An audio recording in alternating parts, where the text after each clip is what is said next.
Thưa ông có giải thích rằng khi hành pháp luân thường chuyển, chúng ta phải luôn luôn hạ lệnh đầy rún, đầy ngực, tung lên bộ đầu. Thưa ông, cốt để làm gì? Cái ý chúng ta nghĩ bậy người khác là luồng điển nó chạy bậy và nó nhắc ta làm chuyện bậy. Nghĩ về dâm dục nó hướng về dâm dục, nghĩ về sự cứu giúp nó hướng về cứu giúp, mà nghĩ về thăng hoa tiến về trung đạo thì nó sẽ tiến về con đường đó. Thay vì động loạn, chúng ta phải hạ lệnh. Còn nếu không á thì trong này nó sẽ bày biểu. Trong này không phải một mình, cái xác này là tiểu thiên địa, gồm có kim mộc thủy hỏa thổ hợp thành, trong đó nó nhiều chuyện lắm, có lục căn lục trần. Mà nếu chúng ta không hạ lệnh, không nghiêm nghị hạ lệnh, tụi nó là phản loạn. Một chập nó bày một chuyện. Thử tu một thời gian biết, bây ngồi hít thở như vậy, rồi một thời gian nó cần gì phải hít thở nữa. Cái đó để tự nhiên sướng hơn. Thì trong đó nó lười biếng. Nó đề nghị như vậy, mà nếu chủ nhân ông bằng lòng, sự sáng suốt mình bằng lòng như vậy thì mình sẽ bị sa đọa theo tụi nó. Luôn luôn phải nắm chủ quyền phát triển về trung đạo, nó mới sáng suốt trong óc. Thưa ông, vậy mình lấy cái thước nào để đo rằng là mình luôn luôn đang hành đúng? Thì mỗi đêm mình hành đúng thì soi hồn cũng dễ dãi, mà pháp luân thường chuyển cũng dễ dãi, và ngủ có một giấc êm ả. Làm cho nên mình làm về niệm bát chánh là kiểm soát nó chạy đều, tức là đúng. Nó chạy không đều là mình đã làm sai rồi. Thường thường nó chạy đều, mà bữa nay mình làm chạy không đều là mình làm sai rồi. Mình phải ăn năn sám hối và thực hành đúng thì tự nhiên nó khôi phục. Dạ, xin cảm ơn ông. Thưa ông, trong một câu chót trong pháp luân thường chuyển thì tại sao ta lại nhắc đến cái rún, đầy rún là tại sao?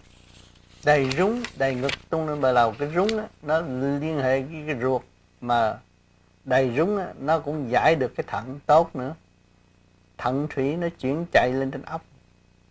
Bởi vì chúng ta lo cái ruột là lo cho cái óc. Làm pháp luân thường chuyển là đem dưỡng khí vô trong những cái lụa mỏng trong cơ tạng, được sống động lại, được thanh nhẹ trở động lại, được nuôi dưỡng.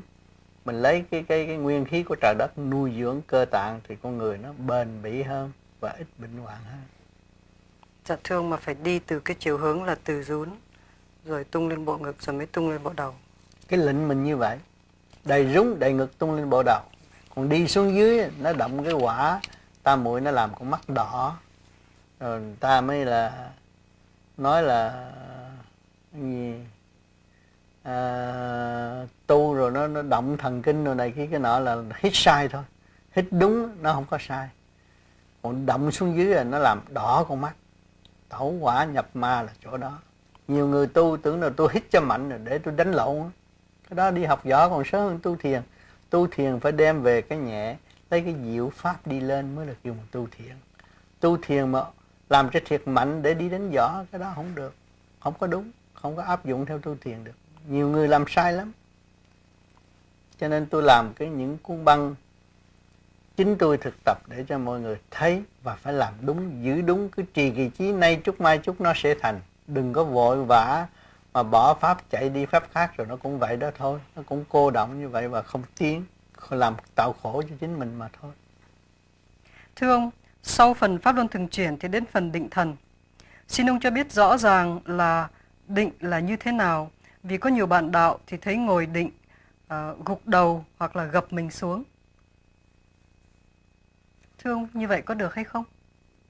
Pháp luân thường chuyển đúng là chỉ có định chứ không có buồn ngủ, không có lôi thôi. Pháp luân thường chuyển là nó đúng là cái chấn động của khối óc của mình nó hòa hợp với chấn động quang, vũ trụ quang thì nó thanh nhẹ. Mà cái thanh nhẹ đó mình cảm thấy sung sướng khi mình nhắm mắt, càng lâu càng sung sướng.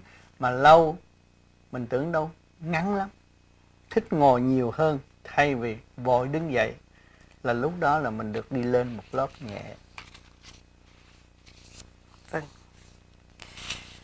Ông có cho biết là những kích động và khó khăn hoặc là đau khổ của cuộc đời này là đều nhằm vào là giúp đưa ta về thanh tịnh. Xin ông giúp minh giải cho. Những người mà bị kích động, bị hà hiếp này kia cái nọ, rốt cuộc bó tay làm cái gì hơn, thì ta thanh tịnh mới giải quyết được việc này. Ta chịu thua đi, ta nhịn nhục ta mới giải quyết được. Còn nhiều người mà đánh cờ bạc mà thua rồi mới tôi phải đem của tôi ăn thua với casino là tôi chết.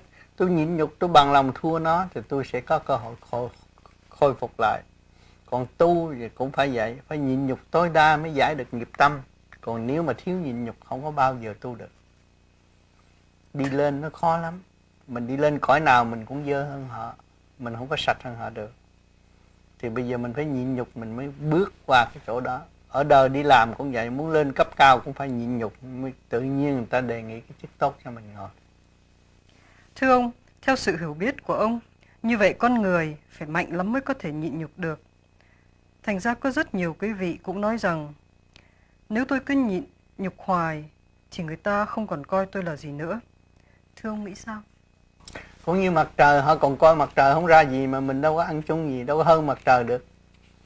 Mà họ lấy mặt trời, họ che mặt trời nhưng họ cần mặt trời để sống, nhưng mặt trời vẫn ban ơn. Vậy chứ chúng ta nhịn nhục để làm gì? Để sửa tánh đối phương. Vì họ sẽ gặp động nhiều hơn. Khi mà họ gặp tịnh rồi, họ gặp người động là họ thấy ngán rồi, họ thức tâm. Cái hành động mình cứu họ, không phải hành động giết họ. Cho nên cái nhịn nhục tối đa là tốt cho gia can, mà đem hòa khí cho gia can. Như một hiền mẫu, một hiền thơ là nhịn nhục tối đa đi. Chồng sẽ thức tâm, hung hăng gì cũng phải sợ nhịn nhục, hung hăng cách mấy cũng phải sợ từ bi. Nhịn nhục tạo tâm thức từ bi, tận độ chúng sanh, không có bỡ ngỡ đâu, không sợ phản động. Nhịn nhục tối đa là có thể giúp được người tiến hóa, là chúng ta làm điều tốt, không phải làm điều xấu. Những lời của ông rất là quý giá. Thưa ông cho biết mục tiêu của pháp lý vô vi khoa học huyền bí Phật Pháp là giúp hành giả tự trị bệnh, tự tái lập nội khoa tâm lý của mình. Xin ông minh giải nội khoa tâm lý của mỗi người là như sao? Nội khoa tâm lý căn bản của mọi người là ổn định. Nó từ gốc đại thanh tịnh mà ra, nó là ổn định. Hồi con nít sơ sanh là mình rất ổn định. Cha mẹ hết cơm ăn mình cũng không có buồn. Mà bây giờ nghe chuyện người ta là mình buồn. Thế là mình mất nội khoa tâm lý bất ổn định. Mình phải giữ cái trạng thái thanh nhẹ đó. Mà muốn tu về pháp lý vô vi thì nội khoa tâm lý sẽ khôi phục. Sau cái pháp luân thường chuyển nhiều thì sẽ cảm thức rõ ràng. Người nào thực hành đúng đắn sẽ thấy rõ ràng. Cái pháp lý vô vi không phải là một cơ cấu lý thuyết, chỉ có thực hành gặt hái được các kết quả phát minh và tận độ người khác, chứ không có dành riêng cho chính mình. Thưa ông, vậy làm sao chúng ta có thể biết được một pháp môn là một chánh pháp? Pháp môn nào mà khứ trượt lưu thanh, chúng ta mang cái thể xác trượt ô, ăn uống cũng trượt ô, độc tố giải đầy, mà giải ra được là cái pháp đó là chánh. Bất cứ pháp nào mà giải được những cái độc tố trong người, trượt ô trong người, cái đó là chánh pháp. Còn những pháp nào mà gia tăng trượt ô, đó là tà pháp, bị điều khiển bởi ngoại cảnh.